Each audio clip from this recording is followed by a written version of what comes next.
السلام عليكم، نتمنى تكونوا كاملين بخير وعلى خير. اليوم غادي نشوفوا ملخص ديال المقابله ديال المنتخب المغربي والمنتخب البرازيلي. مباراه اللي عرفات تألق كبير للمنتخب المغربي في هذه المقابله ديال اليوم. هذه المباراه هذه اللي تعرفت تألق المنتخب المغربي بجميع النواحي، وما نساوش واحد الحاجه، ان المنتخب ديال البرازيل كانوا عنده بزاف ديال الغيابات. يعني راه التشكيله غير مكتمله. الا جينا نبداو من حراسه المرمى، ما كاينش اليسون. في الديفونس ما كاينش ماركينيوس، تياغو سيلفا، ولا رير غوش اليكساندرو. في وسط الميدان كاين كاسيميرو، ما كاينش فريد. باكيطا تيلعب رسمي. ما كاينش غابرييل خيسوس وريشارليسون، وما كاينش نيمار. فينيسيوس تيلعب معاهم في لاطاك. يعني كانوا غيابات بزاف، وكانوا بزاف ديال المنتخب الاولمبي او منتخب تحت 20 سنه، اغلبيه ديالهم تيلعبوا في الدوري البرازيلي. رغم هذيك تتبقى منتخب برازيلي، تتبقى البرازيل. انت غتقيد لك في البالماريس ديالك انك ربحتي المنتخب البرازيلي الاول عالميا، بطل كاس العالم 5 د المرات، بزاف ديال الحوايج. يعني بوفال دخل التاريخ اول لاعب مغربي تيشجع المنتخب البرازيل، اول فريق عربي تيربح البرازيل، بزاف ديال الحوايج. من غير هذا الشيء سوقنا، يعني حنايا مرشحين باش نضمو كاس العالم، وسوقنا يعني صورة ممتازة كبلد مرشح ينظم كاس العالم 2030 مع اسبانيا والبرتغال. 65 الف الجمهور، تدخل بسلاسة وتخرج بسلاسة. هادي راه ما ساهلاش. حنا راه معروفين فاش نبغيو نمشيو للتيران، خصنا نمشيو ب4 ولا 5 سوايع قبل باش غتلقى بلاصتك. دابا لا، كلشي منظم، كلشي داخل في الوقت، كلشي تيخرج في الوقت، كلشي البيبان كاملين محلولين، وكلشي كان مزيان.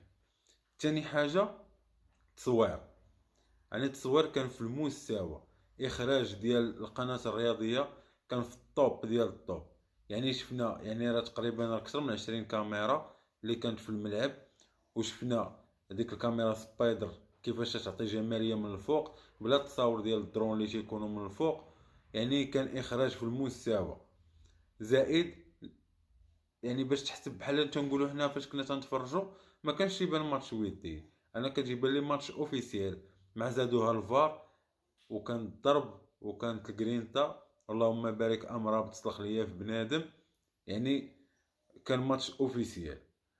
بونو اليوم هو اللي كان ناقص، ما عرفناش مالو اليوم. المستوى ديالو ما جاش اليوم، ما كانش في النهار ديالو.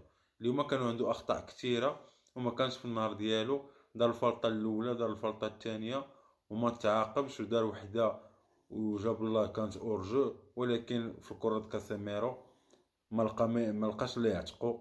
فالطا دازتو من تحت يديه، وجبت قبل منها كره صعيبه ديال المنتخب البرازيلي. اليوم ما كانش.